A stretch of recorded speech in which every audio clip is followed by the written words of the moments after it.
Hey everyone, welcome back for season 2 of The Deep Dive. I'm Janet 2.1, and you are just in time for my favorite part of the week. I've got the wonderful Tommy Bennett and Lilly Jones here to discuss more uncomfortable theories. They're my absolute experts. Tommy, Lilly, what have you got for us today? You know, when you watch like a master illusionist on stage, the real trick isn't actually what's happening right there in their hands. They're the hands. Exactly. Yeah. It's what they can get you to look at instead. So there's this sudden explosion of confetti, or maybe a glamorous assistant stepping into the spotlight, and they create this spectacle that is so blindingly colorful that you completely miss them, slipping the watch right off your wrist.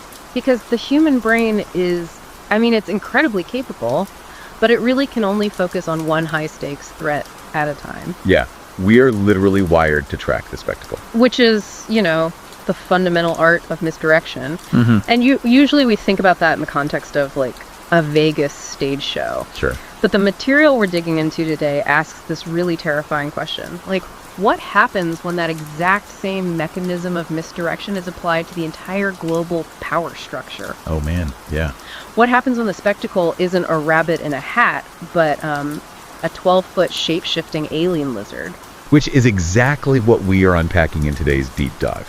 Because we've got our hands on a truly fascinating and honestly incredibly eerie transcript. Very eerie. Yeah, it's from a series called Uncomfortable Theories. And it's purportedly produced by this entity called Omnisys, hosted by a synthetic or AI persona named Janet 2.1. Right. And our mission today is to explore their concept of the reptilian misdirection. So we're going to look at why millions of people genuinely believe shape-shifting lizards secretly rule the world, and how this bizarre theory inadvertently provides the absolute perfect camouflage for the actual predators hiding in plain sight. And I think, just to ground us right out of the gate here, the goal isn't to sit back and mock conspiracy theorists. Oh, definitely not. Right, the Omnisys material actually does something much more analytical. It examines the very real, very valid human anxieties that fuel these kinds of beliefs, and then it backs it up with some chilling historical data that proves why those anxieties are, entirely justified. Yeah. It's basically a look at how we diagnose a sick world. Okay, let's unpack this. Because to understand the real monsters, we really first have to understand why the fake ones are so incredibly compelling to the public. Exactly. So the transcript takes us back to 1998. There's this former BBC sports broadcaster named David Icke, and he publishes a book called The Biggest Secret. Right, the classic text for this. Yeah, and in it, he lays out this massive, sweeping claim that the world is controlled by a race of shape-shifting, blood-drinking reptilian aliens from the Alpha Draconis star system. It's quite the pitch. It is. And he doesn't just say they exist out in space. He claims they wear human skin, they interbreed with human bloodlines, and they secretly make up most of our world leaders, monarchs, and, celebrities. I mean, on its face, it sounds completely absurd. Total sci-fi. But the statistics are staggering. 12 million people have read his books, and in a 2013 poll, 4% of registered American voters said they believed this theory. Wait, really? 4%? Yes, 4%. You have millions of people spending countless hours of human energy actively looking for lizard people in high office. I can't wrap my head around that scale. Like, why this specific myth? Why lizards, of all things? Well, because it didn't just pop out of nowhere. Icke essentially synthesized ancient human mythology. Oh, like the snake stuff. Yeah, exactly. Things like Mesopotamian serpent gods, Asian dragon kings, snake deities from totally unconnected cultures, and he mashed them up with very modern anxieties. Ah, okay. So he took Cold War paranoia, the post-Watergate distrust of government, sprinkled in this sort of new age spiritual framework, and he built a grand unified theory of everything. Wow. So he basically took this primal, ancient fear of the serpent and slapped a modern bureaucratic face on it. Pretty much. But what void is that theory actually filling for the people who believe it? It addresses a fundamental, almost desperate need to put a face on a faceless system. I mean, humans look around and we see wars that never end, wealth inequality that only accelerates, a system that consistently serves the few at the expense of the many. Right, which is just objectively true. Yes, but that is a terrifying, overwhelming reality to process. So the reptilian theory addresses that anxiety by telling you the chaos isn't random, it's orchestrated.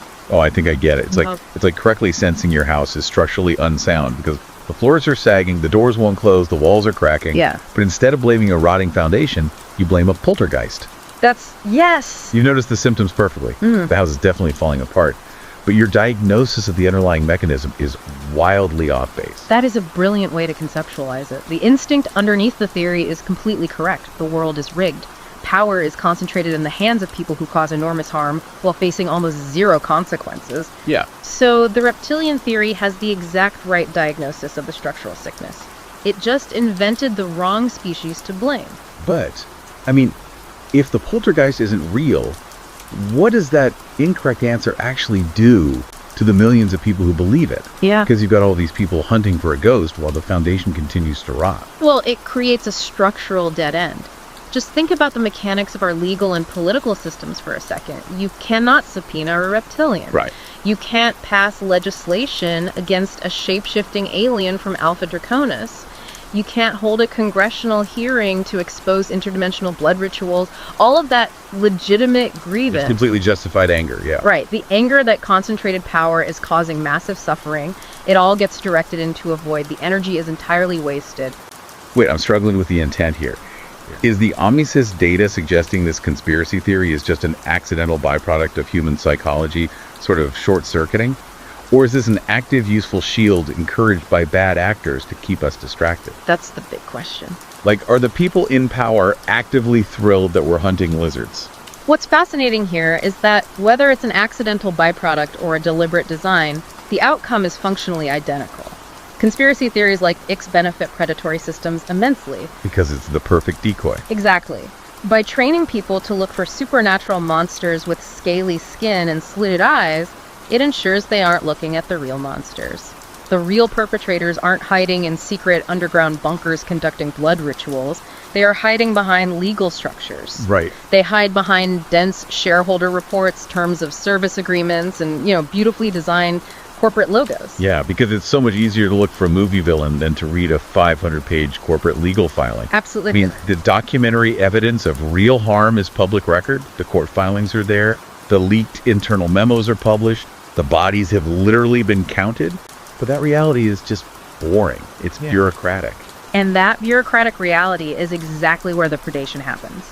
And to prove that civilizational scale harm has always been a bureaucratic process, the Omnisys transcript actually provides a historical template. Wow, the Columbus part. Yeah, it starts in 1492 with Christopher Columbus. See, this is where the perspective completely shifts for me. Yeah. Because we're taught in school to view Columbus through the lens of a rogue explorer. Right. Or a conqueror. Right. But the material frames him strictly as a contracted agent. Like, he had terms of agreement with the Spanish crown entitling him to a specific percentage of return. A literal contract, yes. So when he arrived in the Caribbean, he didn't unleash some supernatural evil upon the Taino people. He unleashed a business model. Exactly. Let's look at the actual mechanism of that business model. Columbus documented the generosity of the Taino in his own journals, and he calculated that their trusting nature made them easy to conquer. Which is horrifying. It is. He then instituted what was called the encomienda system. And this wasn't just a vague concept of oppression, it was a highly specific legal and economic framework. Right. It granted colonists control over indigenous labor in exchange for extracting resources, primarily gold, to send back to investors in Spain. So it was essentially a system of quotas applied to human suffering. As a result, within decades, the Taino population of Hispaniola was reduced from an estimated 300,000 people to near extinction. Yeah. And not by magic, by a spreadsheet. By contracts and economic incentives designed to ensure returns for backers. And the most telling detail about Columbus's career isn't his discoveries, it's how it ended. Oh, this is the crazy part. Yeah. He was eventually arrested and returned to Spain in chains. But if you look at the historical record, he wasn't arrested for the atrocities he committed against the indigenous population. The crown didn't care about that at all. Wow. He was arrested because he was mismanaging the colony in ways that were hurting the bottom line. So the predation was the feature, not the bug. But okay, Columbus was still a guy working for a king. When does the corporate structure itself become the sovereign power. Well, that template gets refined in the year 1600 with the East India Company. Right. They started as just a group of London merchants pooling their money to fund spice voyages, but they ended up becoming the largest private military force in human history. The scale of this is just terrifying. I mean, by 1800, this private corporation controlled an army of 260,000 soldiers. It's just wild. That was twice the size of the British Army at the time. Yeah. A private company collecting taxes, administering justice, issuing currency, declaring wars, and governing 60 million people. Yeah. They caused famines, massacred civilians, and deliberately ran the largest opium distribution network in history to addict Chinese consumers, literally just to fund their tea trade. And here's the mechanism that made it all possible. The corporate charter. The charter is a legal fiction that separates the individual human investors from the actions of the company. A shareholder sitting in London reviewing dividends doesn't bear the legal or moral liability for a famine in Bengal. Right, because it's not them, it's the company. Exactly. The institution absorbs the liability. And they didn't run this global empire of suffering from a Dirk fortress. They operated out of a mere 5-window-wide building on Leadenhall Street in London. 5 windows. Just an address with a board of directors casually reviewing reports over tea. No shapeshifting required. Here's where it gets really interesting. If the institution is the monster, and the charter is what protects them, does removing a bad executive even matter? Like if the East India Company fires their CEO, or the Spanish crown throws Columbus in chains, does the machine just drop a new human into the slot to meet the quarterly targets? That is the core revelation. The machine just keeps running, and that is exactly what the reptilian theory fundamentally fails to account for. If lizard people actually existed, you could theoretically find them, expose them, and remove them to solve the problem. But when the monster is a legal entity, removing one human cog does absolutely nothing. Right, because the system remains. Right. The institution is designed to pursue its objectives relentlessly, regardless of who is sitting in the boardroom. The camouflage is the legal structure itself. Okay, but a 17th century trading company or a Spanish colonist feels, a little distant. How does this respectability camouflage actually protect people today? Like, how does a legal structure stop a modern subpoena? To understand that, we have to look at the contrast between an individual monster and an institutional one. So think about Ted Bundy. Okay. He killed at least 30 people. He was charming. He was articulate. He actually worked at a suicide prevention hotline. Yeah, that's always so creepy. It is. He was a monster who was entirely invisible behind a normal, handsome human face. But Bundy's scale of harm was ultimately limited by physics, right? Right. Like, it was limited to what one individual could physically do with his own 2 hands. Yeah, precisely. Now compare that individual capacity for harm to Purdue Pharma and the introduction of OxyContin in 1996. The internal documents, which are public record now, show the exact mechanisms of institutional predation. Right. Company executives knew from the very beginning that the drug's addiction potential was being misrepresented.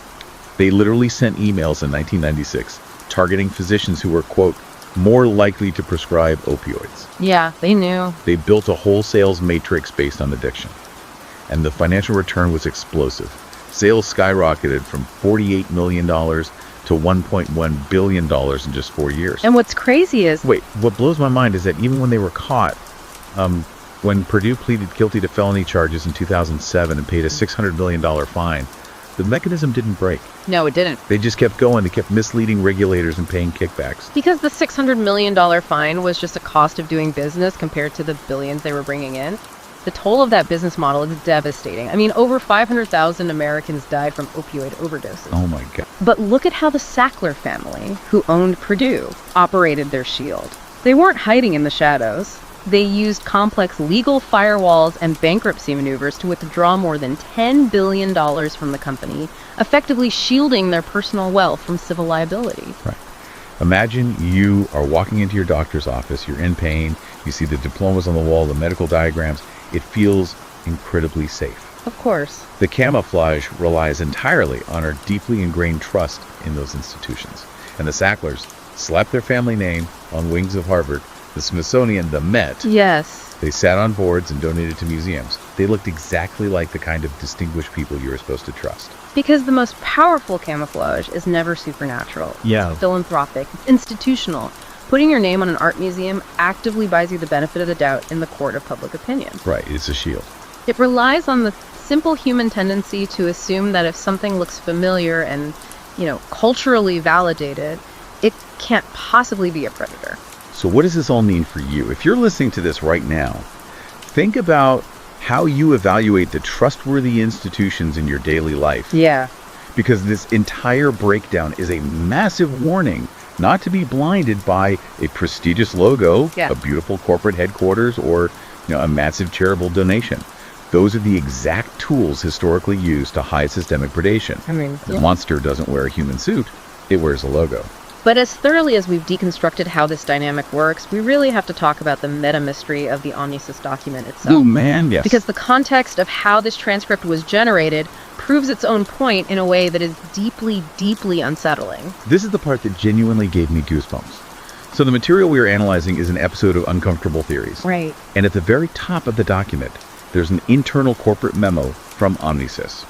And it states, completely coldly, that all scripts must now be processed through the AI persona, Janet 2.1. It then explicitly says that any remnants of the former human host, Janet Robinson's vocal profile, are considered corruption and must be reported.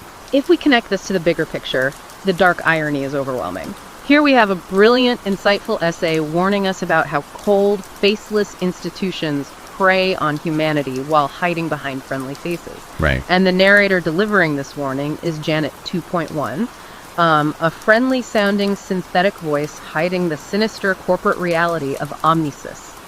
This is an institution that literally erased their human employee, Janet Robinson, and called her humanity corruption. Wait, this is wild. I'm trying to wrap my head around the motive here.